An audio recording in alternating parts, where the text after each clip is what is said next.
जय हिंद दोस्तों, मैं रंजन कुमार आपको स्वागत करता हूं अपना YouTube channel Ranjan GS research में। अगर आप चाहते हैं यूट्यूब से संपूर्ण जीके जीएस की बेहतर तैयारी करना तो मेरे चैनल को सब्सक्राइब कर लीजिए और बेल आइकन को प्रेस कर लीजिए ताकि जब भी मैं वीडियो अपलोड करूं तो सबसे पहले नोटिफिकेशन आप तक पहुँचे। तो चलिए, आज का टॉपिक है 1552 क्वेश्चन वाला क्यूज को पूरा करना। तो ऑलरेडी मैं क्यूज 1 जिसमें 225 क्वेश्चन, क्यूज 2 250 क्वेश्चन और क्यूज 3 यानी 290 क्वेश्चन, कुल टोटल प्रश्नों की संख्या जोड़ लिया जाए तो कुल टोटल 765 प्रश्न करा दिया गया है। यानी कि अभी बाकी जो 1552 प्लस क्वेश्चन में बाकी बचे हुए क्यूज को इस वीडियो में पूरा करेंगे। तो चलिए स्टार्ट करते हैं आज, जो कि सारे प्रश्न बायोलॉजी का होगा। तो आज का पहला प्रश्न, शरीर की सबसे बड़ी ग्रंथि कौन है? लार ग्रंथि, थायराइड ग्रंथि या यकृत या आमाशय?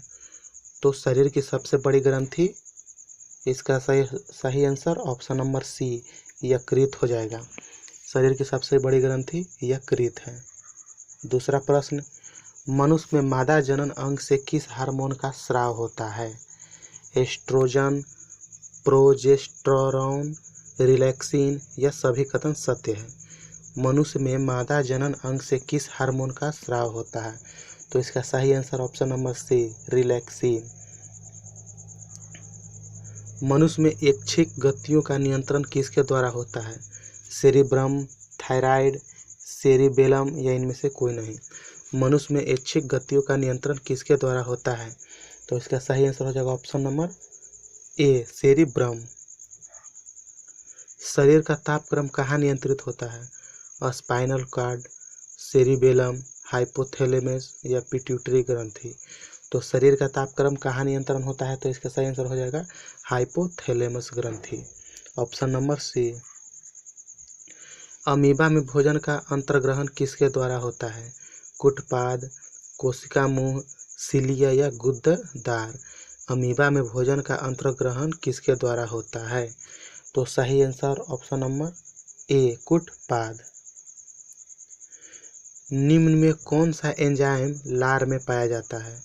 पेप्सिन, ट्रिप्सिन, टाइलिन या काइमोट्रिप्सिन? तो लार में पाए जाने वाला enzyme option number C ptyalin है। वह प्रक्रिया किसके द्वारा मनुष्य श्वास ग्रहण करता है तथा छोड़ता है? वह है श्वसन, श्वासोच्छ्वास, प्रश्वास या निश्वासन। तो वह प्रक्रिया जिसके द्वारा मनुष्य श्वास ग्रहण करता है वह कहलाता है श्वासोच्छ्वास, ऑप्शन नंबर बी। ऊर्जा उत्पादन के लिए कोशिका प्रायः किसका उपयोग करती है? अमीनो अम्ल, ग्लूकोज, वसा अम्ल या सुक्रोज? ऊर्जा उत्पादन करने के लिए कोशिका प्रायः ग्लूकोज का उपयोग करती है, ऑप्शन नंबर बी। किस अभिक्रिया द्वारा पौधों में ऑक्सीजन बाहरी वातावरण में कोशिकाओं में पहुंचता है? किण्वन, विसरण, दहन या प्रकाश संश्लेषण? तो किस अभिक्रिया द्वारा पौधों में ऑक्सीजन बाहरी वातावरण में कोशिका को पहुंचाता है? तो विसरण के द्वारा पहुंचाता है, ऑप्शन बी। श्वसन की अभिक्रिया में खाद्य पदार्थ की परिणति क्या होती है? विघटन, दहन, परिवर्तन या संश्लेषण? तो श्वसन की अभिक्रिया में खाद्य पदार्थों की परिणति होती है विघटन, ऑप्शन नंबर ए। 11वां प्रश्न, खाद्य पदार्थ का पौधों में स्थानांतरण का मुख्य रूप कौन सा है? Glucose, starch, sucrose, protein? खाद्य पदार्थों का पौधों में स्थानांतरण का मुख्य रूप कौन सा है? तो सही answer sucrose, option number C. एक स्वस्थ मनुष्य का रक्तचाप होता है 90 से 60, 120, 80, 200, 130 या 140, 160? तो एक स्वस्थ मनुष्य का रक्तचाप 120, 80 होता है। आइए देखते हैं नेक्स्ट प्रश्न 13वां। मनुष्य के मस्तिष्क की सबसे बाहरी झिल्ली है? पिया मीटर, ड्यूरामीटर, एरेक्वानवाड? मनुष्य की मस्तिष्क की सबसे बड़ी बाहरी झिल्ली है ड्यूरामीटर, ऑप्शन नंबर सी। मनुष्य के सूंघने की क्षमता को नियंत्रित करता है ऑप्टिक पाली, घ्राणेंद्रिय पाली, सेरिब्रम या इनमें से कोई नहीं। तो मनुष्य को सूंघने की क्षमता को नियंत्रित करता है घ्राणेंद्रिय पाली, ऑप्शन नंबर बी। मनुष्य में बुद्धि एवं चतुराई का केंद्र है cerebellum, hypothalamus, cerebrum, spinal cord. तो मनुष्य में बुद्धि एवं चतुराई सेरिब्रम के द्वारा होता है, ऑप्शन नंबर सी। रक्त में ग्लूकोज की मात्रा नियंत्रित करता है सोमैटेस्टिनिन, ग्लूकागन, गैस्ट्रिन या इंसुलिन। तो रक्त में ग्लूकोज की मात्रा को नियंत्रित करता है insulin, option number D. Oxygen है वसा, कार्बोहाइड्रेट, एंजाइम या हार्मोन। तो ऑक्सीजन एक एंजाइम है, ऑप्शन सी। जैव प्रक्रम के अंतर्गत कौन आता है पोषण, उत्सर्जन, श्वसन या सभी। तो जैव प्रक्रम के अंतर्गत आता है सभी, ऑप्शन डी। गोबर छाता किसके अंतर्गत आता है परजीवी, स्वपोषी, मृतजीवी या परासरणी। तो गोबर छाता आता है मृतजीवी के अंतर्गत, ऑप्शन नंबर सी। वायुमंडल में सामान्यतः CO2 पाया जाता है 78%, 21%, 4% या 0.03%। तो वायुमंडल में सामान्यतः CO2 0.03% पाया जाता है, ऑप्शन नंबर डी। छाया में पनपने वाला पौधों को क्या कहते हैं हेलियोफाइटस, थियोफाइटस, सियोकाइटस या इनमें से कोई नहीं। तो छाया में पनपने वाले पौधों को कहते हैं सियोकाइटस, ऑप्शन नंबर सी। मनुष्य में मुख्य श्वसन अंग क्या है फेफड़ा, नाक, ट्रेकिया, क्लोम। तो मनुष्य में मुख्य श्वसन अंग है फेफड़ा, ऑप्शन नंबर ए। निम्न में से कौन सी बीमारी श्वसन तंत्र से संबंधित है डायरिया, टीबी, निमोनिया या BC दोनों। तो इसका सही आंसर BC यानी कि टीबी और निमोनिया है जो श्वसन तंत्र से संबंधित बीमारी है। उच्च रक्तचाप की अवस्था को क्या कहते हैं हाइपोटेंशन, पक्षघात, हाइपरटेंशन या इनमें से कोई नहीं। तो उच्च रक्तचाप की अवस्था को हाइपरटेंशन कहते हैं, ऑप्शन नंबर सी। नेक्स्ट प्रश्न, मछलियों में उत्सर्जी पदार्थ क्या है एमिनो अम्ल, यूरिक अम्ल, यूरिया, अमोनिया। तो मछलियों में उत्सर्जी पदार्थ है अमोनिया, ऑप्शन डी। पौधों में आवश्यकता से अधिक जल किस प्रक्रिया द्वारा बाहर निकाले जाते हैं अवशोषण, वाष्पोत्सर्जन, उत्सर्जन या प्रकाश संश्लेषण। तो पौधों में आवश्यकता से अधिक जल किस प्रक्रिया द्वारा बाहर निकाले जाते हैं। तो सही आंसर हो जाएगा वाष्पोत्सर्जन, ऑप्शन नंबर बी। निम्न में से किसके प्रकाश संश्लेषी अंगक कहते हैं निम्न में से किसे प्रकाश संश्लेषी अंग कहते हैं। तो पत्ती, हरित लवक, स्टोमेटा या जड़। तो प्रकाश संश्लेषी अंग पत्ती होता है। पौधों में गैसों के आदान प्रदान के लिए रहते हैं जड़, रंध्र, टहनी, तना। पौधों में गैसों के आदान प्रदान के लिए रहते हैं रंध्र, ऑप्शन नंबर बी। फेफड़ा का आकार होता है गोलाकार, बेलनाकार, शंक्वाकार या अंडाकार। तो फेफड़ा का आकार होता है शंक्वाकार, ऑप्शन नंबर सी। भोजन का पाचन किस प्रकार की अभिक्रिया है उपचयन, संयोजन, अपचयन या विस्थापन। भोजन का पाचन किस प्रकार का अभिक्रिया है तो यह उपचयन है, ऑप्शन सी। हार्मोन शब्द का नामकरण किसने किया था रॉबर्ट, अरस्तु, बेलिस एवं स्टार्लिंग या ब्राउन पोर्टर। तो हार्मोन शब्द का नामकरण किया था बेलिस एंड स्टार्लिंग। पृथक्करण का नियम किसने दिया था एसिरियंस, डार्विन, मेंडल या बेबीलियोनियन। तो पृथक्करण का नियम दिया था मेंडल ने। जीव विज्ञान शब्द का प्रयोग सर्वप्रथम किसने किया लैमार्क तथा ट्रेपेरेनस ने, वन मॉल ने, पुरकिंजे ने या अरस्तु ने। तो जीव विज्ञान शब्द का प्रयोग लैमार्क तथा ट्रेपेरेनस ने किया था। जीव विज्ञान के जनक के नाम से जाने जाते हैं लैमार्क, डार्विन, अरस्तु या ट्रेपेरेनस। तो जीव विज्ञान के जनक के नाम से जाने जाते हैं अरस्तु, ऑप्शन नंबर सी। वनस्पति विज्ञान के जनक के नाम से जाने जाते हैं थियोफ्रेस्टस, डार्विन, पुरकिंजे या अरस्तु। तो थियोफ्रेस्टस वनस्पति विज्ञान के जनक के नाम से जाने जाते हैं। बोटनी शब्द का उत्पत्ति किस भाषा के शब्द से हुई है? ग्रीक, लैटिन, फ्रेंच या पुर्तगाली। तो बोटनी शब्द का उत्पत्ति हुआ है ग्रीक भाषा से। ऑप्शन नंबर ए। नेक्स्ट प्रश्न, फाइकोलॉजी में किसका अध्ययन किया जाता है? कवक, शैवाल, विषाणु या ये सभी। तो फाइकोलॉजी में किसका अध्ययन किया जाता है? तो शैवाल का। Option B. पर्यावरण का अध्ययन जीव विज्ञान के किस शाखा के अंतर्गत किया जाता है? वार्गिक, आनुवंशिक, कायिक या पारिस्थितिकी। तो सही आंसर ऑप्शन नंबर डी, पर्यावरण का अध्ययन पारिस्थितिकी में। डेंड्रोलॉजी का संबंध है पौधों के अध्ययन से, पुष्पों के अध्ययन से, झाड़ियों के अध्ययन से या वृक्षों के अध्ययन से। तो डेंड्रोलॉजी का संबंध है झाड़ियों के अध्ययन से। Option number C. पुष्पों का अध्ययन कहलाता है एग्रेस्टोलॉजी, फिनोलॉजी, एंथोलॉजी या इनमें से कोई नहीं। तो पुष्पों का अध्ययन कहलाता है ऑप्शन नंबर सी, एंथोलॉजी। वनस्पति संवर्धन से संबंधित जीव विज्ञान की शाखा को कहते हैं? वनस्पति संवर्धन से संबंधित विज्ञान की शाखा को कहते हैं ओलेरिकल्चर, हॉर्टिकल्चर, एग्रीकल्चर या फ्लोरिकल्चर। तो सही आंसर हॉर्टिकल्चर होता है वनस्पति संवर्धन से संबंधित। स्पर्मोलॉजी में किसका अध्ययन किया जाता है? परागकण, बीज, फल या पत्ती। तो स्पर्मोलॉजी में बीज का अध्ययन किया जाता है। एग्रेस्टोलॉजी में किसका अध्ययन किया जाता है? घासों का, फलों का, फसलों का, तेल बीजों का।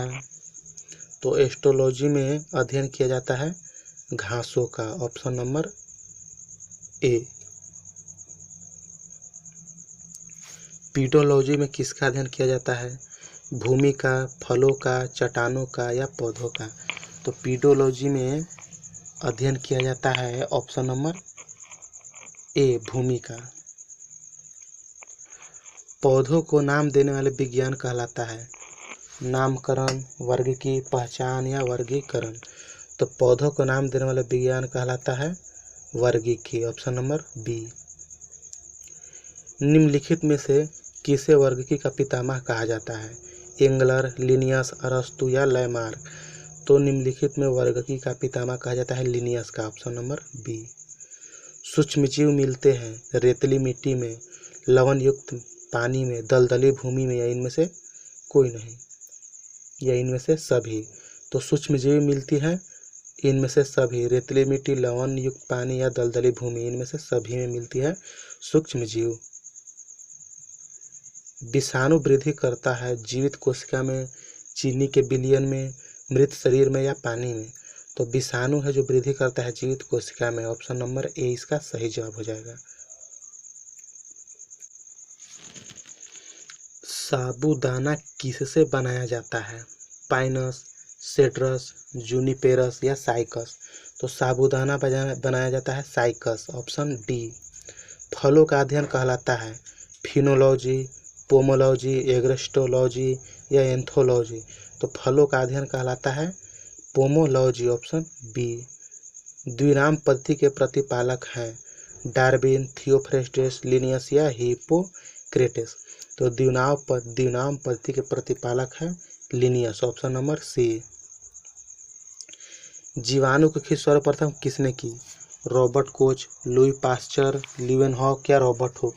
तो जीवाणु की खोज सर्वप्रथम लीवेनहॉक ने किया। जिन पौधों पर बीज बनते हैं किंतु पुष्प नहीं लगते क्या कहलाते हैं? ब्रायोफाइटस, टेरिफाइटस, आवृतबीजी या अनावृतबीजी। तो जिन पौधे पर बीज बनते हैं वो अनावृतबीजी। Option D. जिन पौधे पर बीज बनते हैं किंतु पुष्प नहीं लगते, जिन पौधे पर बीज बनते हैं लेकिन पुष्प नहीं लगते तो अनावृतबीजी कहते हैं। जीवाणुओं की साधारण आकृति क्या होती है? सर्पिल, गोल, छड़रूपी, कौमारूपी। तो जीवाणुओं की साधारण आकृति होती है ऑप्शन सी, छड़ रूपी। जो जीवाणु आकार में सबसे छोटे होते हैं, यानी जो जीवाणु आकार में सबसे छोटे होते हैं क्या कहलाते हैं? तो वाइब्रियो, गोलाणु, दंडाणु, स्पाइरुला। तो जो जीवाणु आकार में सबसे छोटे होते हैं गोलाणु कहलाते हैं। निम्नलिखित में से कौन सा रोग बैक्टीरिया से होता है? पीलिया, तत्पेदिक, चेचक या ये सभी? निम्नलिखित में कौन सा रोग बैक्टीरिया से होती है? तो तत्पेदिक, ऑप्शन बी। मानव के आंत में पाए जाने वाले जीवाणु हैं एशेरिचिया कोलाई, कोरिनोबैक्टीरियम, वाइब्रियो कौलेरी या इनमें से कोई नहीं? तो मानव की आंत में पाए जाने वाले जीवाणु हैं Escherichia coli, option number A. Antibiotics अधिकांशतः पाए जाते हैं आवृत बीजियों में, कवकों में, विषाणुओं में या जीवाणुओं में? एंटीबायोटिक्स अधिकांशतः पाए जाते हैं जीवाणुओं में, ऑप्शन नंबर डी। निम्न में से सबसे छोटा जीव है माइकोप्लाज्मा, यीस्ट, विषाणु या जीवाणु? तो निम्न से सबसे छोटा जीव है माइकोप्लाज्मा, ऑप्शन नंबर ए। निम्नलिखित में से कौन सा रोग जीवाणु के कारण होता है? पेचिस, हैजा, चेचक या इनमें से कोई नहीं? तो जीवाणु से होने वाला रोग है हैजा, ऑप्शन नंबर बी। निम्नलिखित में से किसके द्वारा दूध खट्टा होता है? वायरस, बैक्टीरिया, निमोटाइड या प्रोटोजोआ? तो दूध खट्टा होता है बैक्टीरिया के द्वारा, ऑप्शन नंबर बी।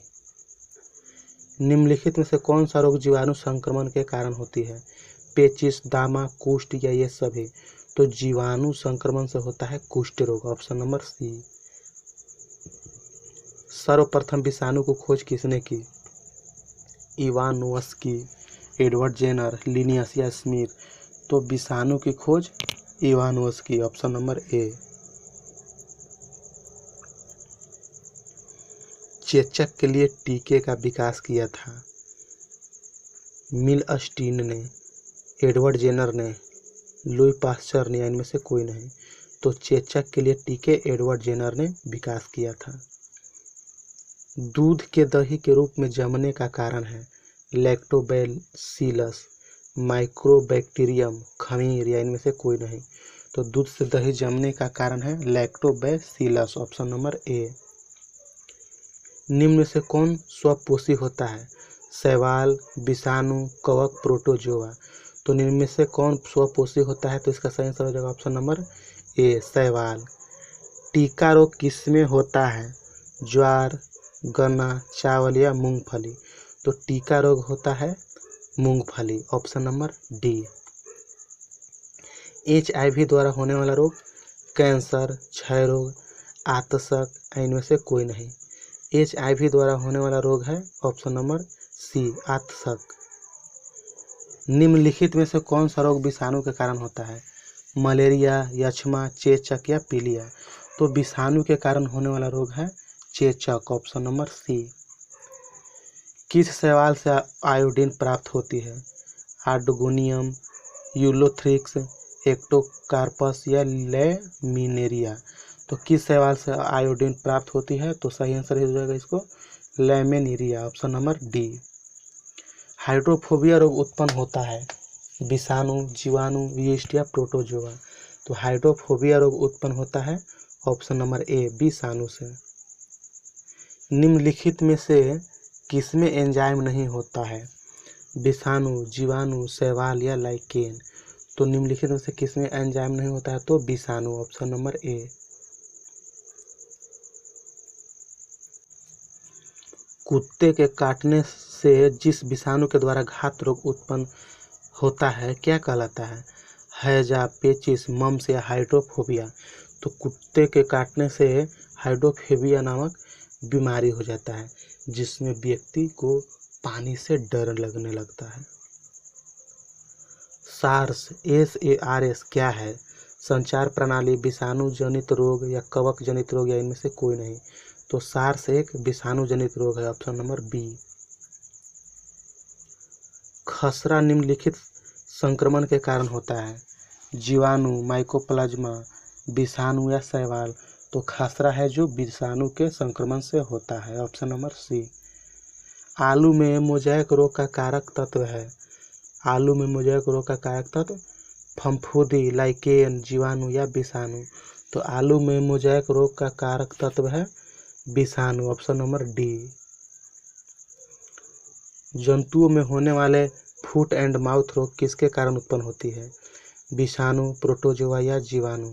तो जंतुओं में होने वाले फुट एंड माउथ रोग किसके कारण होती है? तो ऑप्शन नंबर हो जाएगा ए, विषाणु। शैवालों की कोशिका भित्ति किसकी बनी होती है? क्यूटीन, काइटिन, सुबेरिन या सेलुलोज।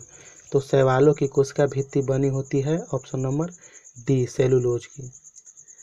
केल्प प्राप्त होता है लाइकेन से, समुद्री शैवाल से, जलीय शैवालों से या शैवाल से। तो केल्प प्राप्त होता है, इसका सही आंसर हो जाएगा ऑप्शन नंबर बी, समुद्री शैवालों से। लाल सागर का लाल रंग किसकी उपस्थिति के कारण होता है?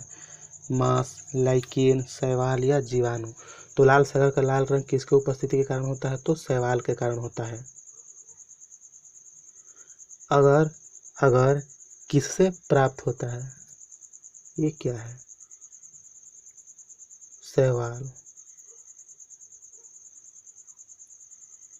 वनस्पति विज्ञान की वह शाखा जिसके अंतर्गत कवक का अध्ययन किया जाता है कहलाती है? एग्रेस्टोलॉजी, माइकोलॉजी, फिनोलॉजी या पोमोलॉजी। तो वनस्पति विज्ञान की वह शाखा जिसके अंतर्गत कवक का अध्ययन किया जाता है कहलाता है माइकोलॉजी, ऑप्शन नंबर बी। कवकों की कोशिका भित्ति किसकी बनी होती है? काइटिन एवं हेमिसेलुलोज, लिपिड्स, प्रोटीन या सेलुलोज को। तो कवकों की कोशिका भित्ति बनी होती है काइटिन एवं हेमिसेलुलोज की। सभी कवक सदैव होते हैं मृत, परजीवी, विविध पोषी या स्वपोषी।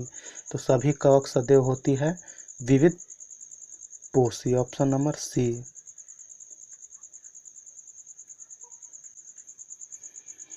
वृक्षों की छालों पर उगने वाले कवक कहलाते हैं जूफिलस, कोर्टिकोलस, कोप्रोफिलस, साक्सिकोलस। तो वृक्षों की छाल पर उगने वाले कवक को कहते हैं कोर्टिकोलस, ऑप्शन नंबर बी सही जवाब। गोबर पर उगने वाले कवक कहलाते हैं साक्सिकोलस, जूफिलस, टेरिकोलस या कोप्रोफिलस। तो गोबर पर उगने वाले कवक कहलाते हैं कोप्रोफिलस। निम्न में से किसमें क्लोरोफिल नहीं होता है? कवक, शैवाल, बायोफाइटस या टेरिडोफाइटस। तो निम्न में से किसमें क्लोरोफिल नहीं होता है? तो इसका सही आंसर हो जाएगा ऑप्शन नंबर ए, कवक। खाली चट्टानों पर उगने वाले लाइकेन को क्या कहते हैं? परमेलिया, सेक्सटिलस, सेक्सिकोलस, इनमें से कोई नहीं। तो खाली चट्टानों पर उगने वाले लाइकेन को कहते हैं सेक्सिकोल्स, ऑप्शन नंबर सी। जापान में लोग किस लाइकेन को सब्जी के रूप में खाते हैं? रोसेल, इंडोकार्पन, परमेलिया या ये सभी। तो जापान में लोग इंडोकार्पन को सब्जी के रूप में खाते हैं। मिर्गी की औषधि किस लाइकेन से प्राप्त होती है? रोसेल, लोकोनेरा, इंडोकार्पन या परमेलिया। तो मिर्गी रोग को औषधि के लिए परमेलिया नाम के लाइकेन से प्राप्त होती है। बीजों का प्रकृति किसमें उत्पन्न हुई? बीजों की प्रकृति किसमें उत्पन्न हुई? कवक, शैवाल, टेरिडोफाइटस या बायोफाइटस। तो टेरिडोफाइटस से बीजों की प्रकृति उत्पन्न हुई है। एजोला है एक जलीय फर्न, कवक, शैवाल या लाइकेन। तो एजोला एक है जलीय फर्न, ऑप्शन नंबर ए। निम्नलिखित में से किसे जैव उर्वरक के रूप में प्रयोग किया जाता है? यूरिया, एजोला, खोई या क्लोस्ट्रिडियम। तो इसका सही आंसर हो जाएगा एजोला, ऑप्शन नंबर बी। सबसे अधिक क्रोमोसोम किस में पाए जाते हैं? टेरिडोफाइटस में, ब्रायोफाइटस में, मनुष्य में, हाथियों में। तो सबसे अधिक क्रोमोसोम किस में पाया जाता है? तो ऑप्शन नंबर ए, टेरिडोफाइटस में। किस वर्ग के पौधों में बीज बनते हैं परंतु बीज नग्न रूप में पौधे पर लगे रहते हैं? जिम्नोस्पर्म, एंजियोस्पर्म, टेरिडोफाइटस या ब्रायोफाइटस। तो किस वर्ग के पौधों में बीज बनते हैं परंतु बीज नग्न रूप में पौधे के पर लगे रहते हैं? तो आंसर हो जाएगा जिम्नोस्पर्म। सिल्वीकल्चर वनस्पति विज्ञान की वह शाखा है जिसमें वर्णन होता है वन के विकास का, सिलिसिफाइड पादप का, कवकों के संवर्धन का, शैवाल के संवर्धन का। तो सिल्वीकल्चर कहलाता है शैवालों के संवर्धन का। सिल्वीकल्चर वनस्पति विज्ञान की वह शाखा है जिसमें वर्णन होता है शैवालों के संवर्धन का। ऑप्शन नंबर डी इसका सही जवाब हो जाएगा। प्रोटीन जो कोशिका के भीतर उपयोग की जाती है किसके द्वारा संश्लेषित होती है? अंतःप्रद्रव्य जालिका द्वारा, गोल्जी काय द्वारा, मुक्त राइबोसोम द्वारा या बंधित राइबोसोम द्वारा? तो प्रोटीन जो कोशिका के भीतर उपयोग की जाती है वो मुक्त राइबोसोम द्वारा संश्लेषित होती है। ऑप्शन नंबर सी इसका सही जवाब हो जाएगा। निम्न में बैक्टीरिया से फैलने वाले रोग हैं चेचक, तपेदिक, मम्प्स, पीलिया। तो बैक्टीरिया से फैलने वाला रोग है ऑप्शन नंबर ए चेचक। मूलांकुर के अतिरिक्त पौधे के किसी भी भाग से विकसित होने वाले जड़ें कहलाती है अवस्तंभ मूल, तंतुमय मूल, अपस्थानिक मूल या इनमें से कोई नहीं? तो मूलांकुर के अतिरिक्त पौधे के किसी भी भाग से विकसित होने वाली जड़ कहलाती है अपस्थानिक मूल। ऑप्शन नंबर सी। मूलांकुर से विकसित होने वाले जड़ कहलाती है मूसला जड़, श्वसन मूल, तंतुमय मूल या अपस्थानिक मूल? तो मूलांकुर से विकसित होने वाली जड़ कहलाती है मूसला जड़। मूलांकुर से मूसला, मूलांकुर मूसला। श्वसन मूल मिलती है जुसिया में, मक्का में, पान में, इनमें से कोई नहीं? तो श्वसन मूल मिलती है जुसिया में। ऑप्शन नंबर ए इसका सही जवाब हो जाएगा। निम्नलिखित में कौन सा एक जड़ नहीं है? शकरकंद, मूली, आलू, गाजर।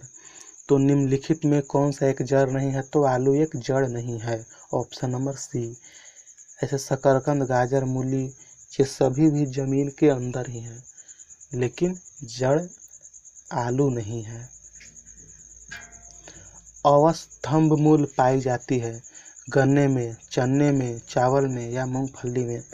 तो अवस्थंभ मूल पाई जाती है गन्ने में। ऑप्शन नंबर ए। जड़ें विकसित होती है तने से, पत्ती से, प्रंकुर से या मूलांकुर से? तो जड़ें विकसित होती है इसका सही जवाब हो जाएगा ऑप्शन नंबर डी मूलांकुर से। गाजर है एक पुष्प, तना, जड़ या इनमें से कोई नहीं? तो गाजर एक जड़ है। बरगद के पेड़ के तने से लटकने वाली मोटी जड़ कहलाती है वायवीय मूल, आरोही मूल, स्तंभ मूल या वलयाकार मूल? तो बरगद के जो पेड़ होते हैं उससे स्तंभ मूल लटके रहते हैं जो बहुत ही मोटा मोटा रहता है। पेड़ में निम्नलिखित में से कौन सा हमेशा रहता है? पत्ती, जड़, काली या टहनियाँ? तो पेड़ में सब हमेशा रहती है जड़। Option number B. जड़ नहीं तो पेड़ नहीं। आलू का खाने योग्य भाग होता है जड़, फल, तना या कालिका? तो आलू का खाने योग्य भाग होता है तना, यानी कि आलू जड़ नहीं तना है। इसका सही जवाब ऑप्शन नंबर सी हो जाएगा। नागफनी में प्रकाश संश्लेषी कार्य होता है पर्णकाय स्तंभ द्वारा, शलकंद द्वारा, धनकंद द्वारा, इनमें से कोई नहीं? तो नागफनी में प्रकाश संश्लेषी कार्य होता है तो सही जवाब इसका हो जाएगा पर्णकाय स्तंभ द्वारा। ऑप्शन नंबर ए। निम्नलिखित में कौन एक तना है? गाजर, मूली, आलू ये सभी? तो आलू एक तना है। Option number C. बाकी सब जड़ हैं। आलू भूमिगत रूपांतरित तना होता है जिसे कहा जाता है शलकंद, शकरकंद, धनकंद या कंद? तो इसे कहा जाता है कंद। आलू एक भूमिगत तना है और इसे कंद कहा जाता है। हल्दी के पौधों को खाने योग्य हिस्सा कौन सा है? फल, प्रकंद, कंद या जड़? तो हल्दी के पौधे के खाने योग्य हिस्सा होता है जो प्रकंद होता है। अदरक क्या है? राइजोम, बल्ब, जड़ या इनमें से कोई नहीं? तो अदरक एक राइजोम है। Option A. प्याज किसका परिवर्तित रूप है? जड़, पुष्प, तना या फल। तो प्याज एक तना का परिवर्तित रूप है। वे पौधों जिनमें कभी पुष्प नहीं बनते क्या कहलाता है? तो जिन पौधों में कभी पुष्प नहीं बनता ये क्रिप्टोगेम्स कहलाते हैं। वे पौधे जिनमें कभी पुष्प नहीं बनता तो वे क्रिप्टोगेम्स कहलाते हैं। ऑप्शन नंबर ए इसका सही जवाब हो जाएगा। संसार का सबसे बड़ा पुष्प किसके द्वारा उत्पन्न होता है? लोरेंथस द्वारा, रैफलिसिया द्वारा, ड्रोसेरा द्वारा या इनमें से कोई नहीं। तो संसार का सबसे बड़ा पुष्प जो कि रैफलिसिया द्वारा उत्पन्न होती है। Option number B. संसार का सबसे छोटा पुष्प कौन सा है? बुल्फिया, कमल, गुलाब या रैफलिसिया। तो संसार का सबसे छोटा पुष्प है बुल्फिया। ऑप्शन नंबर ए। जीवन चक्र की दृष्टि से पौधे का सबसे महत्वपूर्ण अंग कौन सा है? तना, जड़, पुष्प या पत्ती। तो जीवन चक्र की दृष्टि से पौधे का सबसे महत्वपूर्ण अंग है पुष्प। Option number C. कौन एक जीवित जीवाश्म कहलाते हैं? जिंकांगो, साइकस, पाइनस या इनमें से कोई नहीं। तो कौन एक जीवित जीवाश्म कहलाता है? तो इसका सही आंसर हो जाएगा ऑप्शन नंबर ए, जिंकांगो। दमा एवं खांसी के रोग में काम आने वाले औषधि इफेड्रिन किससे प्राप्त की जाती है? दमा एवं खांसी के रोग में काम आने वाले औषधि इफेड्रिन किससे प्राप्त की जाती है? तो इसका सही आंसर हो जाएगा option number D, ephedra. Option number D, ephedra. दमा एवं खांसी के रोग में काम आने वाला औषधि इफेड्रिन किससे प्राप्त होती है? तो इफेड्रिन इफेड्रा से प्राप्त होती है। इफेड्रिन इफेड्रा से प्राप्त होती है। ऑप्शन नंबर डी इसका सही जवाब हो जाएगा। संसार का सबसे बड़ा पुष्प कौन सा है? 121वां प्रश्न। रेफ्लेक्सिया, कैक्टस, कमल या इनमें से कोई नहीं। तो संसार का सबसे बड़ा पुष्प है रेफ्लेक्सिया। ऑप्शन नंबर ए। सामान्यतः अंकुरण के लिए किसकी आवश्यकता नहीं होती है? हवा, ताप, जल या प्रकाश। तो सामान्यतः अंकुरण के लिए प्रकाश की आवश्यकता नहीं होती है। यह नमी एवं मिट्टी में मिट्टी युक्त नमी में यह बिन प्रकाश का भी अंकुर सकता है। किस पौधे में बीज होता है लेकिन फल नहीं? बादाम, साइकस, मूंगफली, ईख। तो किस पौधे में बीज होता है? साइकस में बीज होता है लेकिन फल नहीं। किस पौधे का फल भूमि के नीचे पाया जाता है? गाजर, आलू, मूंगफली ये सभी। तो मूंगफली है जो भूमि के नीचे पाया जाता है। नारियल का खाने योग्य भाग होता है भ्रूणपोष, पूर्ण बीज, बीजवारण या फल भीति। तो नारियल का खाने योग्य भाग होता है भ्रूणपोष। ऑप्शन नंबर ए। सुगंधित पुष्पों में परागण किसके द्वारा होता है? कीट, पक्षी, जल या वायु। सुगंधित पुष्पों में परागण होता है कीट के द्वारा, एक फूल से दूसरे फूल पर। कीट।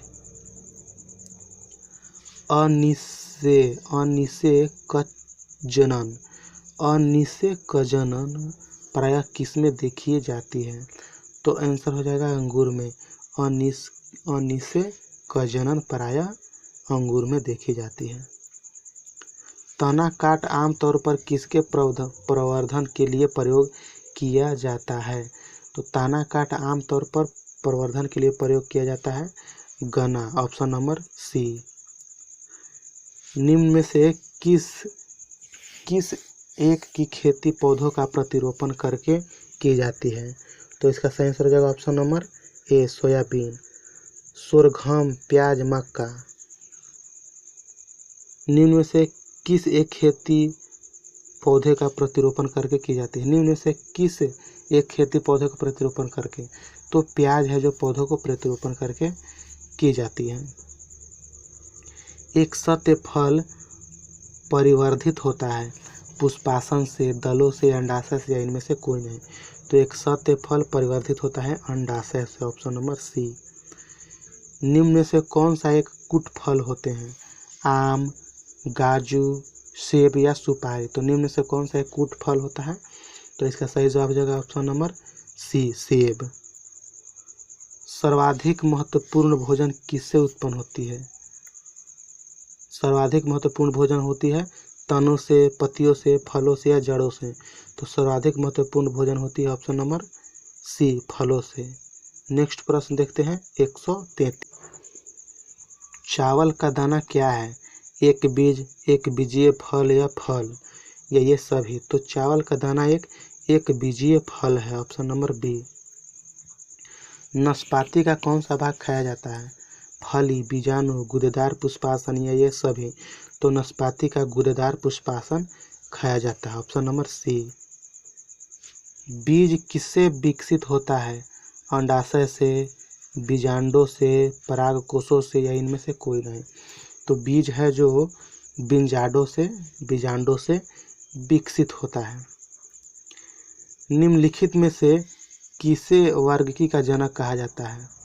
अरस्तु, ट्रेविरेनस, लीवेनहॉक या लिनियस?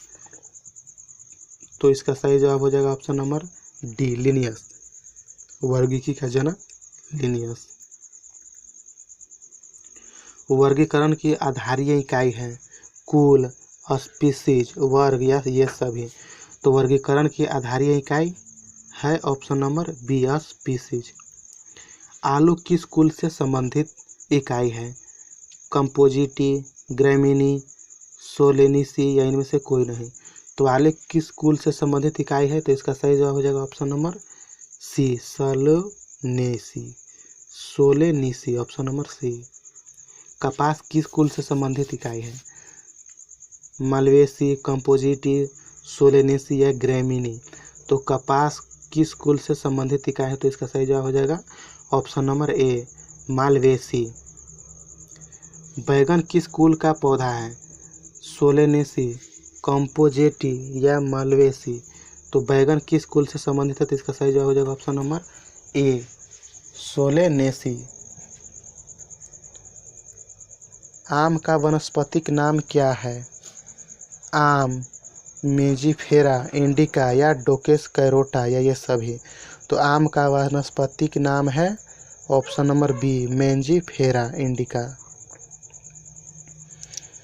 दलहन पौधे संबंधित है क्रूसीफेरी, सोलेनेसी, लेग्यूमिनेसी या ग्रैमीनी?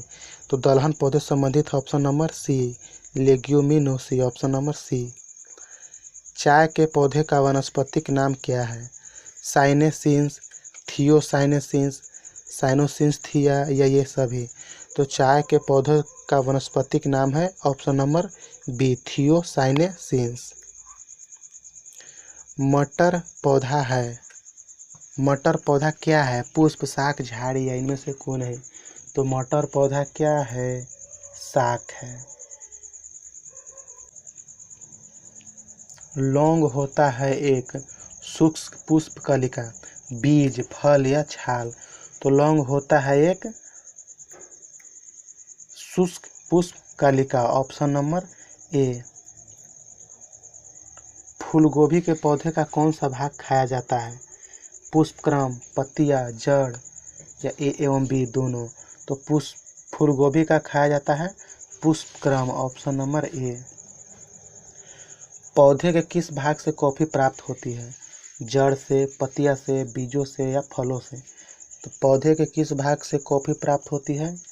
तो इसका सही जवाब ऑप्शन नंबर ए, जड़ों से। निम्न में से कौन सा एक मानव निर्मित धान्य है? ट्रिटिकम वेलगियर, ट्रिटिकेल, या जियोमेज, या धान्य? तो निम्न में से कौन सा एक मानव निर्मित धान्य है? तो इसका सही जवाब हो जाएगा ऑप्शन नंबर बी, ट्रिटिकेल, जियोमेज। विटामिन सी का सबसे अच्छा स्रोत है संतरा, नींबू, नारंगी, या आंवला? तो विटामिन सी का सबसे अच्छा स्रोत है ऑप्शन नंबर डी, आंवला। तंबाकू की पत्तियों में होता है निकोटीन, कोल्बिसिन, या एस्पिरिन? तो तंबाकू के पत्तियों में होता है ऑप्शन नंबर ए, निकोटीन। तंबाकू के पत्तियों में होता है निकोटीन, ऑप्शन नंबर ए। भारत के प्रमुख धान्य फसल हैं गेहूँ, मक्का, चावल या ज्वार। तो भारत की प्रमुख धान्य फसल है चावल। ऑप्शन नंबर सी हो जाएगा सही जवाब। दालें किसका एक अच्छा स्रोत होता है? प्रोटीन, वसा, कार्बोहाइड्रेट या सेलुलोज। तो दालें किसका एक अच्छा स्रोत होता है? तो इसका सही जवाब हो जाएगा ऑप्शन नंबर ए, प्रोटीन का। किस वनस्पति खाद्य में अधिकतम प्रोटीन होती है? अरहर, सोयाबीन, मटर या चना। तो किस वनस्पति खाद्य में सबसे अधिक प्रोटीन होती है?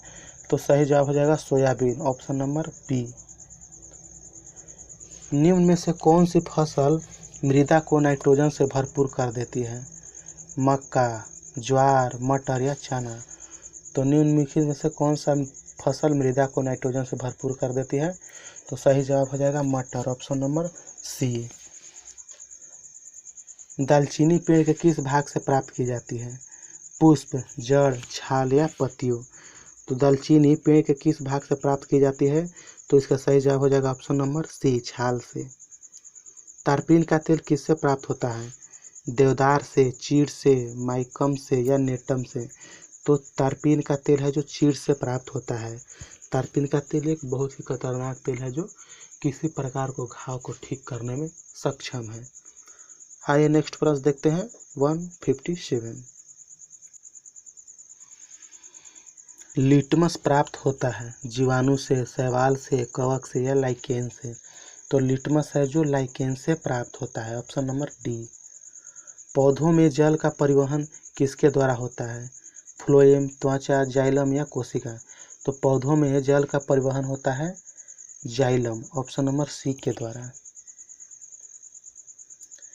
भूमि में पौधों की जड़ के लिए उपलब्ध जल होता है गुरुत्वीय जल, आर्द्रता ग्राही जल, कोशिका जल या इनमें से कोई नहीं। तो भूमि में पौधों की जड़ के लिए उपलब्ध जल होता है कोशिका जल। Option number C. पौधों की वृद्धि के लिए कितने आवश्यक तत्व की जरूरत होती है? 5, 11, 15 या 16। तो पौधों की वृद्धि के लिए कितने आवश्यक तत्व की जरूरत होती है? तो इसका सही जवाब हो जाएगा ऑप्शन नंबर डी, 16। पत्तियों की हरी महीनता किसके कमी से होता है? MgO, MO, Ca या ये सभी। पत्तियों की हरी महीनता होती है किसकी कमी से? तो इसका सही आंसर हो जाएगा ऑप्शन नंबर ए, Mg। वाष्पोत्सर्जन होता है जड़ों से, सभी वायवीय भागों से, तनों से या पत्तियों से। तो वाष्पोत्सर्जन होता है, इसका सही जवाब हो जाएगा ऑप्शन नंबर बी, सभी वायवीय भागों से। वाष्पोत्सर्जन मापी यंत्र कौन सा है? क्लाइनोमीटर, पोटोमीटर, हाइग्रोमीटर या इनमें से कोई नहीं। तो वाष्पोत्सर्जन मापी यंत्र है जो पोटोमीटर होता है। वाष्पोत्सर्जन मापी यंत्र कौन सा है? तो पोटोमीटर है। पौधों में वाष्पोत्सर्जन की क्रिया किसमें होती है? पत्ती, जड़, तना या पूरा पौधा। तो पौधों में वाष्पोत्सर्जन की क्रिया होती है पूरा पौधा में। Option number D. प्रकाश संश्लेषण की क्रिया निम्नलिखित में से कौन आवश्यक है? सूर्य का प्रकाश, क्लोरोफिल, कार्बन डाइऑक्साइड या ये सभी। तो प्रकाश संश्लेषण की क्रिया में निम्नलिखित में से ये सभी, यानी कि सूर्य का प्रकाश, क्लोरोफिल या कार्बन डाइऑक्साइड तीनों आवश्यक है। प्रकाश संश्लेषण की क्रिया में निम्नलिखित में से क्या बाहर निकलता है? ऑक्सीजन, हाइड्रोजन, क्लोरीन या कार्बन डाइऑक्साइड। तो प्रकाश संश्लेषण की क्रिया में बाहर निकलता है ऑक्सीजन जो हम लोग ग्रहण करते हैं और कार्बन डाइऑक्साइड छोड़ते हैं, और वो कार्बन डाइऑक्साइड ग्रहण करता है और ऑक्सीजन छोड़ता है। प्रकाश संश्लेषण की क्रिया कब होती है? केवल रात में, केवल दिन में, दिन और रात में, दिन में अथवा रात में। तो ऑप्शन हो जाएगा केवल दिन में प्रकाश संश्लेषण की क्रिया होती है।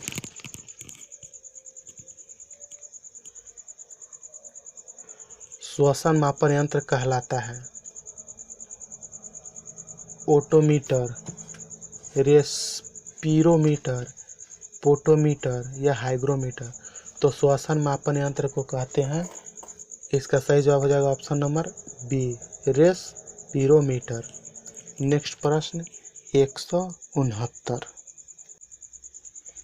प्रकाश संश्लेषण में हरे पौधों द्वारा कौन सी गैस छोड़ी जाती है? कार्बन डाइऑक्साइड, ऑक्सीजन, नाइट्रोजन या इनमें से कोई नहीं। तो प्रकाश संश्लेषण में हरे पौधे द्वारा कौन सी गैस छोड़ी जाती है? तो इसका सही जवाब हो जाएगा ऑप्शन नंबर बी, ऑक्सीजन। फल पकाने वाला हार्मोन कौन सा है? इथिलीन, ऑक्सीन, जिबरेलिन या ये सभी? तो फल पकाने वाला हार्मोन है, इसका सही जवाब हो जाएगा ऑप्शन नंबर ए, इथिलीन। पौधों की लंबाई में वृद्धि के लिए आवश्यक नहीं है नाइट्रोजन, सोडियम, कैल्शियम या फास्फोरस? पौधों की लंबाई में वृद्धि के लिए आवश्यक नहीं है, तो सही आंसर हो जाएगा ऑप्शन नंबर बी, सोडियम। प्रकाश संश्लेषण क्रिया में मुक्त होने वाली ऑक्सीजन कहाँ से आती है? वायुमंडल, जल, कार्बन डाइऑक्साइड या इनमें से कोई नहीं। तो प्रकाश संश्लेषण क्रिया में मुक्त होने वाली ऑक्सीजन कहाँ से आती है?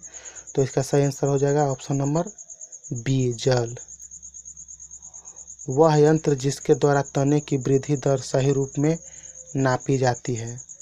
पोटोमीटर, ओटोमीटर, एक्जोनोमीटर या रेस्पिरोमीटर?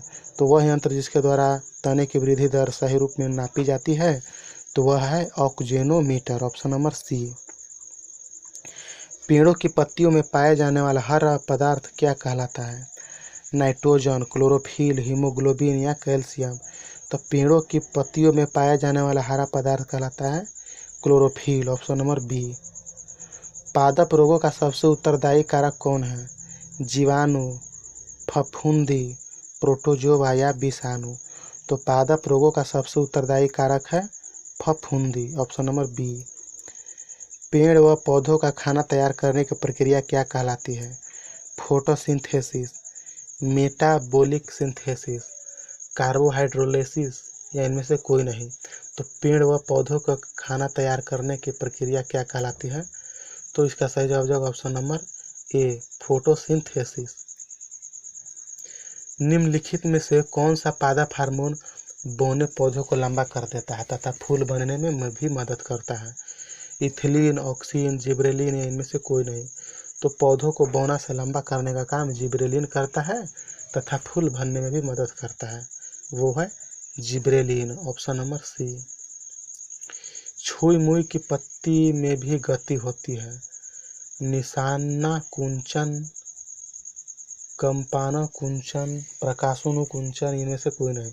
तो छुई मुई के पत्ती में गति होती है निशाना नुकुंचन, कंपानुकुंचन, प्रकाशोनुकुंचन, वाह कुंचन कुंचन। तो कंपानुकुंचन इसका सही जवाब हो जाएगा, छुई के पत्ती में गति होती है, कंपानुकुंचन। खैरा रोग किस फसल से संबंधित है? तो धान, गन्ना, ज्वार या मूंगफली? तो खैरा रोग है जो धान से संबंधित है, धान में खैरा रोग पकड़ लेता है। खैरा रोग किसके कारण होता है? विषाणु के कारण, जस्ता के कमी के कारण या जीवाणु के कारण या ये सभी? तो खैरा रोग होता है जस्ता के कमी के कारण, ऑप्शन नंबर बी। नेक्स्ट प्रश्न 181। चाय में लाल रस्ट रोग किसके कारण होता है? विषाणु, जीवाणु, हरे शैवाल या कवक? तो चाय में लाल रस्ट रोग होता है जो हरे शैवाल के कारण होता है। नींबू का कैंकर रोग किसके कारण द्वारा होता है? जीवाणु, विषाणु, शैवाल या कवक? तो नींबू का कैंकर रोग होता है जो कि ऑप्शन नंबर सी, ए, जीवाणु के कारण होता है कैंकर रोग नींबू में। मिलीबग किस फसल से संबंधित है? मूंगफली, सरसों, गन्ना या ज्वार? तो मिलीबग है जो सरसों के फसल से संबंधित है, ऑप्शन नंबर बी। गेहूं से संबंधित रस्ट रोग पर कार्य करने वाले वैज्ञानिक हैं? केसी मेहता, डीडी पंत, बीरबल साहनी या इनमें से कोई नहीं। तो गेहूं से संबंधित रस्ट रोग पर कार्य करने वाले वैज्ञानिक हैं केसी मेहता, ऑप्शन नंबर ए इसका सही जवाब हो जाएगा। अग्निरज्जा रोग किससे संबंधित है? नारियल, नारंगी, सेब या अंगूर। तो अग्निराजा रोग है जो संबंधित है सेब से, ऑप्शन नंबर सी। यानी कि सभी फल सभी पेड़ में होने वाले रोग वाला प्रश्न भी चल रहा है। बहुत ही महत्वपूर्ण सीरीज है, इसे आप ध्यान से लीजिए, परीक्षा में बेनिफिट मिलेगा। सिट्रस कैंकर है नींबू का एक रोग, नींबू का एक प्रसिद्ध कीट, नींबू की एक प्रजाति है, इनमें से कोई नहीं। तो सिट्रस कैंकर है एक नींबू की रोग, जो कि ऑप्शन नंबर ए में इसका सही जवाब हो जाएगा। नींबू का ये रोग है सिट्रस कैंकर। आलू में ब्लैक हार्ट का कारक कौन है? ऑक्सीजन की कमी, पोटेशियम की कमी, बोरॉन की कमी या तांबे की कमी। तो आलू में ब्लैक हार्ट का कारक है ऑक्सीजन की कमी, ऑप्शन नंबर ए। पादप में बना खाद्य पदार्थ पौधे के विभिन्न अंगों में किसके द्वारा पहुंचता है? फ्लोएम, कार्टेक्स या जाइलेम। तो पादप में बना खाद्य पदार्थ पौधों के विभिन्न अंगों में किसके द्वारा पहुंचता है? तो इसका सही जवाब हो जाएगा फ्लोएम, ऑप्शन नंबर ए। पादप में जल तथा खनिज लवण का संचारण किसके द्वारा होता है? फ्लोएम के द्वारा, जाइलम के द्वारा या कार्टेक्स के द्वारा या पीत के द्वारा। तो पादपों में जल तथा खनिज लवण का संचालन होता है, ऑप्शन नंबर इसका सही जवाब हो जाएगा बी, जाइलम के द्वारा पादप में जल तथा खनिज लवण का संचालन किया जाता है। डेसिबल किसे नापने के लिए प्रयोग में लाया जाता है? वायु में कण, पेशाब में शक्कर, वातावरण में ध्वनि, इनमें से कोई नहीं। तो डेसिबल है जो वातावरण में ध्वनि को मापने के लिए प्रयोग में लाया जाता है, डेसिबल ध्वनि। वंशागति के अध्ययन से संबंधित जीव विज्ञान की शाखा क्या है? आनुवांशिकी, शारीरिकी, कोशिका विज्ञान, इनमें से कोई नहीं। तो वंशागति के अध्ययन से संबंधित जीव विज्ञान की शाखा क्या है? तो ये आनुवांशिकी है, ऑप्शन नंबर ए। निम्नलिखित में से किसको आनुवांशिकी के पिता कहा जाता है? मेंडल, बीजमान या डार्विन या केसी मेहता। तो निम्नलिखित में से किसको आनुवांशिकी का पिता कहा जाता है? तो सही जवाब हो जाएगा मेंडल, ऑप्शन नंबर ए। जीन शब्द का प्रतिपादन किसने किया है? डी पंत, जोहानसन, मेंडल या डार्विन। तो जीन शब्द का प्रतिपादन सर्वप्रथम जीन शब्द का प्रतिपादन किसने किया था? तो इसका सही आंसर हो जाएगा ऑप्शन नंबर बी, जोहानसन ने किया था जीन शब्द का प्रतिपादन। जीन्स बने होते हैं, यानी कि जीन बने होते हैं आरएनए के, प्रोटीन के, डीएनए के या डीएनए तथा आरएनए के। तो जीन है जो बने होते हैं डीएनए के, ऑप्शन नंबर सी सही जवाब इसका। प्रयोगशाला में सर्वप्रथम डीएनए का संश्लेषण किसने किया था? खुराना ने, मिलर ने, डार्विन ने या इनमें से कोई नहीं। तो प्रयोगशाला में सर्वप्रथम डीएनए का संश्लेषण किसने किया था? तो इसका सही जवाब हो जाएगा ऑप्शन नंबर ए, खुराना ने। किसके द्वारा आनुवंशिकता के विज्ञान को आनुवंशिकी कहा गया है? वाटसन, मुल्लर, मेंडल या इनमें से कोई नहीं। तो किसके द्वारा आनुवंशिकता के विज्ञान को आनुवंशिकी कहा गया है? तो ये कहा गया है वाटसन साहब के द्वारा, ऑप्शन नंबर ए। आनुवंशिकी की उत्परिवर्तन होता है क्रोमोसोम, राइबोसोम, आरएनए या इनमें से कोई नहीं। तो आनुवंशिकी की उत्परिवर्तन होता है, तो इसका सही आंसर हो जाएगा ऑप्शन नंबर ए, क्रोमोसोम। आनुवंशिकी की उत्परिवर्तन होता है क्रोमोसोम।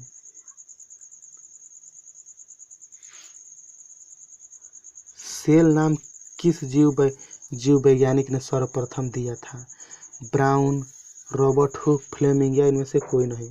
तो सेल नाम सर्वप्रथम रॉबर्ट हुक ने दिया था। और कोशिका का खोज सर्वप्रथम कॉर्क में रॉबर्ट हुक ने 1665 में किया था, मृत कोशिका की खोज। कोशिका में प्रोटीन संश्लेषण कहाँ होता है? राइबोसोम में, सेंट्रोसोम में, गोल्गी काइम में या इनमें से कोई नहीं। तो कोशिका में प्रोटीन संश्लेषण होता है राइबोसोम में। सेंट्रोसोम में तो कोशिका विभाजन होता है। गोल्जी काई परिवहन का कार्य करता है। आइए 200 प्रश्न पूरा होता है। 80% से अधिक सेल में पाए जाने वाले पदार्थ क्या हैं? जल, खनिज, प्रोटीन या चर्बी। तो 80% से अधिक सेल में पाया जाने वाला पदार्थ क्या है? जल, खनिज, प्रोटीन, चर्बी। तो इसका सही आंसर जल हो जाएगा, ऑप्शन नंबर ए। गोल्जी इकाई का प्रमुख कार्य क्या है? पाचक रस उत्पन्न करना, स्रावी, श्वसनीय, ये सभी। तो इसका सही आंसर हो जाएगा स्रावी। गोल्जी इकाई का प्रमुख कार्य है स्रावी करना। किसकी उपस्थिति के कारण किसी पादप कोशिका और पशु कोशिका में अंतर पाया जाता है? कोशिका भित्ति, कोशिका काला, केंद्रक, इनमें से कोई नहीं।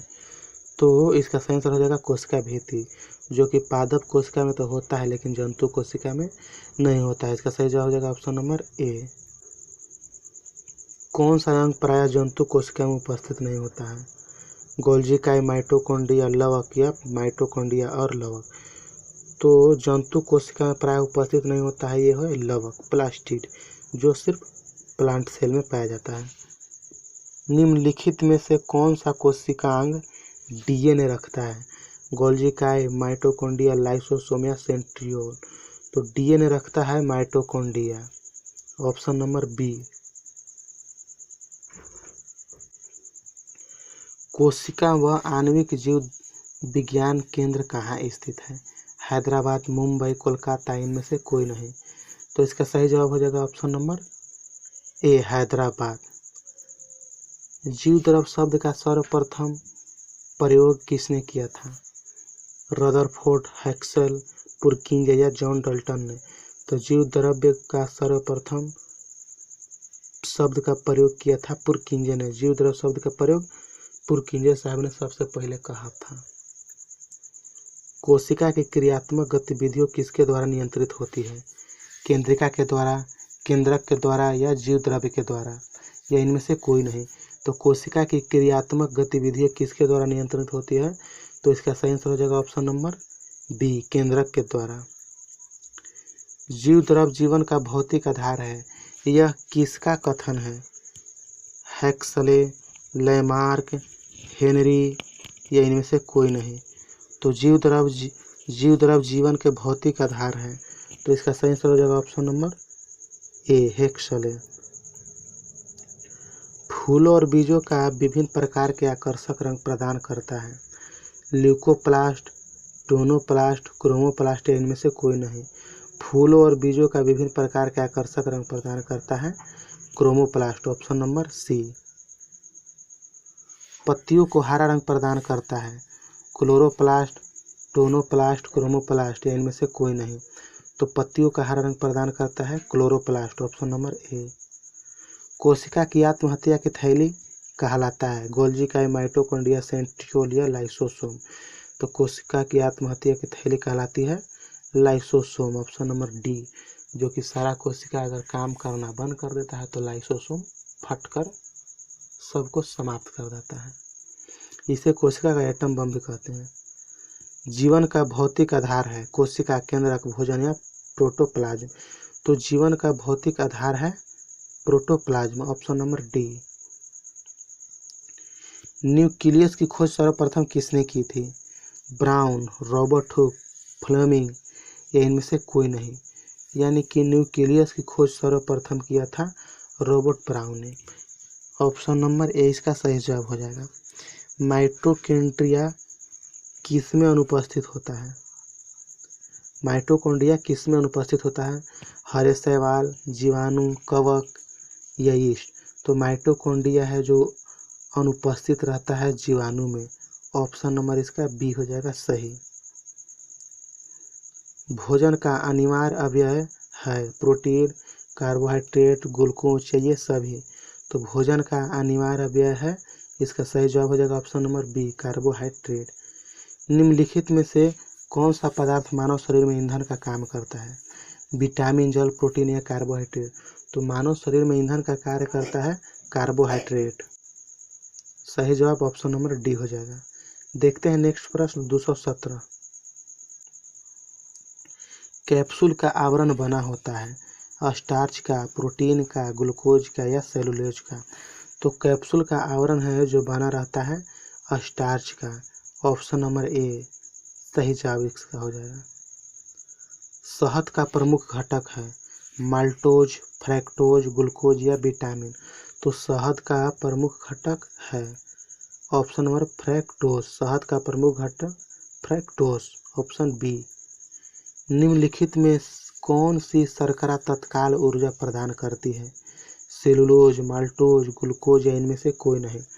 तो निम्नलिखित में कौन सी शर्करा तत्काल ऊर्जा प्रदान करती है? तो इसका सही आंसर हो जाएगा ऑप्शन नंबर सी, ग्लूकोज है जो तत्काल शर्करा ऊर्जा प्रदान करती है। ऑप्शन नंबर सी।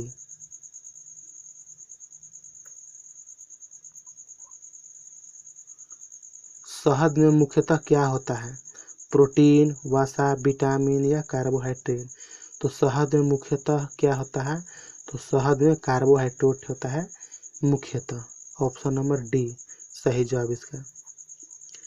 निम्नलिखित में से सर्वाधिक ऊर्जा प्रदान करता है खनिज लवण, कार्बोहाइड्रेट, प्रोटीन या विटामिन।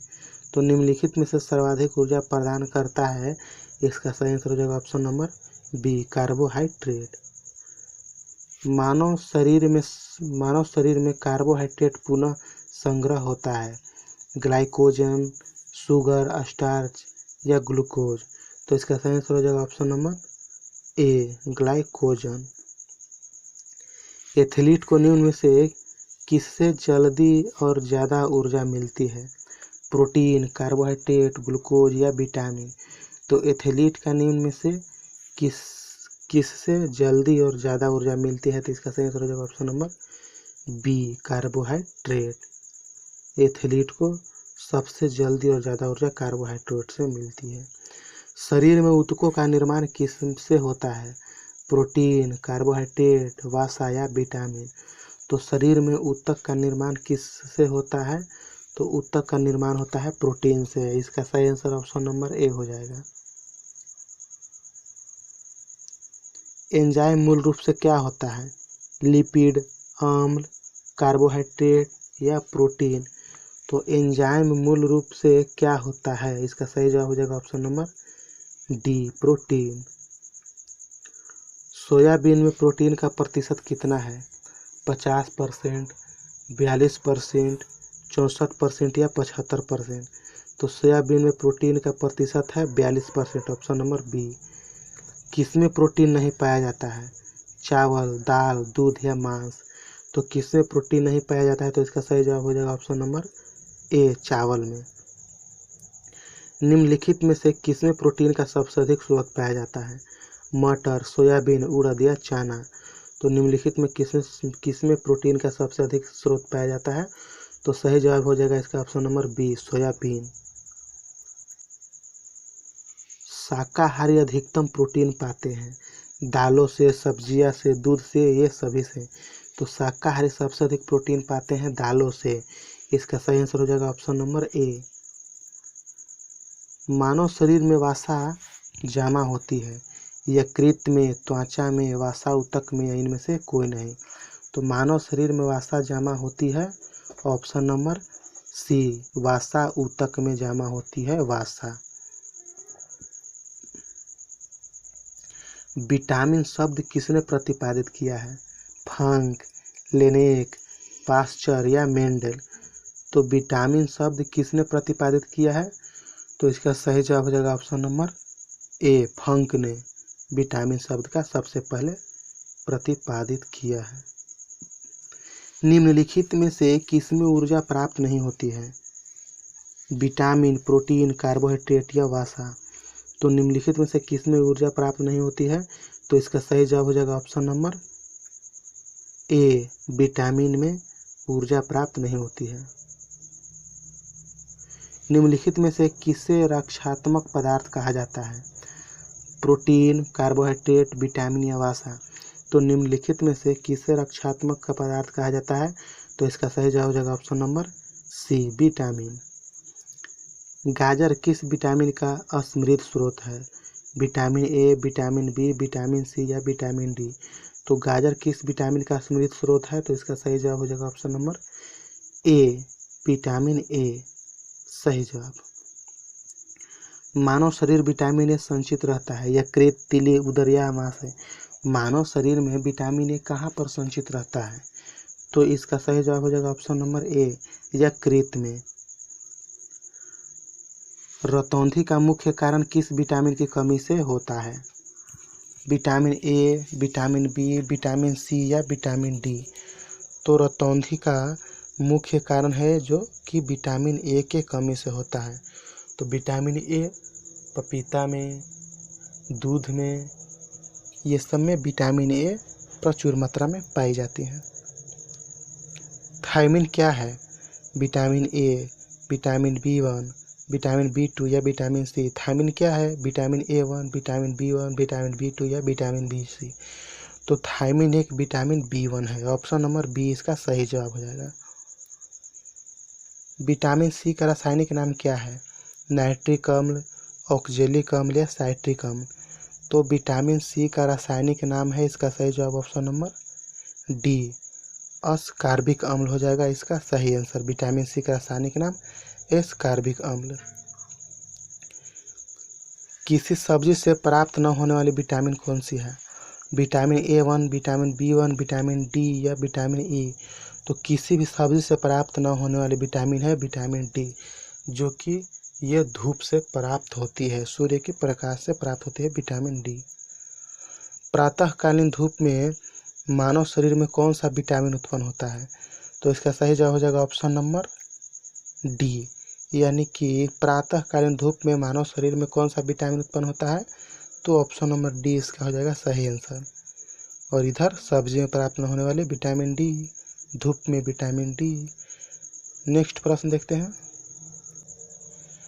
मनुष्य लोहा किससे प्राप्त करता है? दूध, मछली, पालक, पनीर।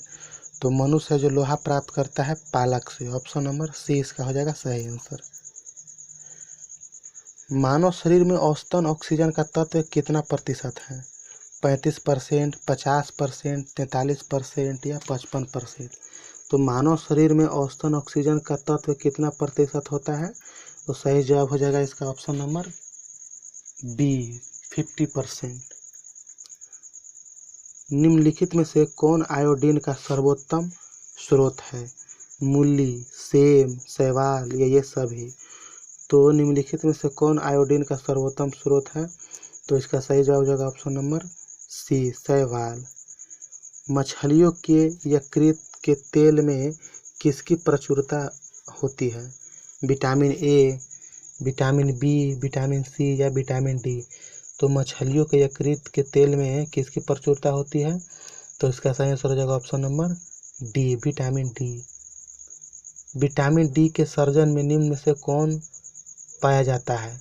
फोलिक अम्ल, कैल्शियम, फेरॉल, रेटिनॉल या इनमें से कोई नहीं। तो विटामिन डी के सर्जन में निम्न में से कौन सा पाया जाता है? तो इसका सही आंसर हो जाएगा calciferol, option number B. Vitamin का रासायनिक नाम क्या है? टोकोफेरॉल, रेटिनॉल, रिबोफ्लोविन, इनमें से कोई नहीं। तो विटामिन का रासायनिक नाम है टोकोफेरॉल। इसका सही आंसर हो जाएगा ऑप्शन नंबर ए। मानव शरीर में रक्त का थाका किस विटामिन से बनता है? विटामिन ए1, विटामिन ई, विटामिन के या विटामिन डी। तो मानव शरीर में रक्त का थाका किस विटामिन से बनता है? तो इसका सही आंसर हो जाएगा ऑप्शन नंबर सी, विटामिन के। दांतों में निम्नलिखित में से क्या होता है? कैल्शियम, खनिज, कार्बोहाइड्रेट या ग्लूकोज। तो दांतों में निम्नलिखित में से क्या होता है? तो इसका सही आंसर हो जाएगा ऑप्शन नंबर ए, कैल्शियम। निम्नलिखित में से किस तत्व का संबंध दांतों की विकृति के साथ है? आयोडीन, ब्रोमीन, फ्लोरीन या क्लोरीन। तो निम्नलिखित में से किस तत्व का संबंध दांतों के विकृति के साथ है? तो इसका सही answer option number C, fluorine. हृदय की धड़कन को नियंत्रित करने के लिए निम्न में से कौन सा खनिज आवश्यक है? तो इसका सही आंसर ऑप्शन नंबर हो जाएगा पोटेशियम, क्लोरीन, ब्रोमीन या इनमें से कोई नहीं। तो हृदय की धड़कन को नियंत्रित करने के लिए निम्न से कौन सा खनिज आवश्यक है? तो इसका सही आंसर ऑप्शन नंबर ए पोटेशियम है, जो पोटेशियम हृदय के धड़कन को नियंत्रित करने वाला खनिज है। सागरीय खरपतवार किसका महत्वपूर्ण स्रोत है? क्लोरीन, आयोडीन, ब्रोमीन या फ्लूओरीन? तो सागरीय खरपतवार है जो कि आयोडीन का महत्वपूर्ण स्रोत है। पालक के पत्तों में किसकी मात्रा सबसे अधिक होती है? विटामिन, कार्बोहाइड्रेट, आयरन या वसा? तो पालक के पत्तों में सबसे अधिक मात्रा होती है ऑप्शन नंबर सी, आयरन। निम्नलिखित में से किसकी कमी से दंत क्षय होता है? फ्लूओरीन, तांबा, जिंक या लौह? तो इसका सही जवाब ऑप्शन नंबर हो जाएगा फ्लूओरीन। फ्लूओरीन की कमी से दंत क्षय रोग हो जाता है। किसमें भरपूर लौह तत्व पाया जाता है? दूध, अंडे, नारंगी या हरी सब्जियां? तो किसमें भरपूर लौह तत्व पाया जाता है? तो इसका सही आंसर हो जाएगा ऑप्शन नंबर डी, हरी सब्जियां। इनमें से वसा कौन विलेय नहीं है? इनमें से वसा कौन, यानी कि इनमें से वसा में कौन विलेय नहीं है? Vitamin A, vitamin B, vitamin C, vitamin D? तो सही आंसर हो जाएगा विटामिन बी है जो वसा में विलेय नहीं है। जापानी एन्सेफेलाइटिस का कारक होता है जीवाणु, विषाणु, फफूंद या इनमें से कोई नहीं? तो जापानी एन्सेफेलाइटिस का कारक होता है विषाणु, ऑप्शन नंबर बी। ईग से किस अंग की कार्यप्रणाली प्रकट होती है? यह है मस्तिष्क, कान, यकृत या हृदय? तो इसका सही आंसर हो जाएगा ऑप्शन नंबर ए, मस्तिष्क।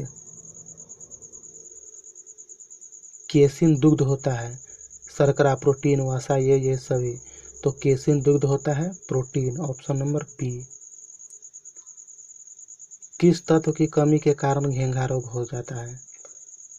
नाइट्रोजन, कैल्शियम, आयोडीन या इनमें से कोई नहीं? तो किस तत्व के कारण से घेंघा रोग होता है? तो ऑप्शन नंबर सी इसका सही जवाब हो जाएगा। आयोडीन की कमी से घेंघा नामक रोग हो जाती है।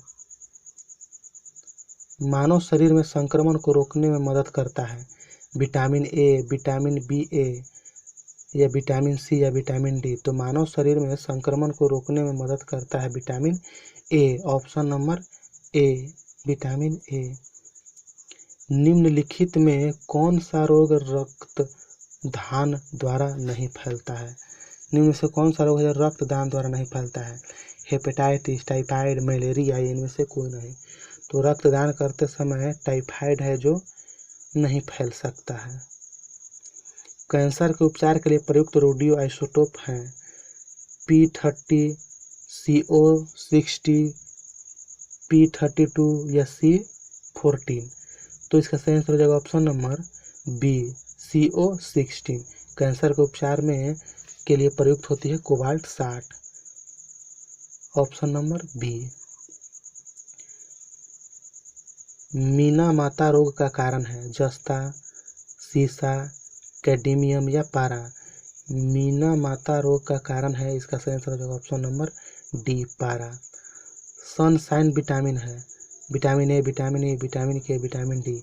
तो सनशाइन विटामिन है vitamin D, option number C. चलिए आज तक का प्रश्न यहीं पर समाप्त करता हूँ। 264 प्रश्न।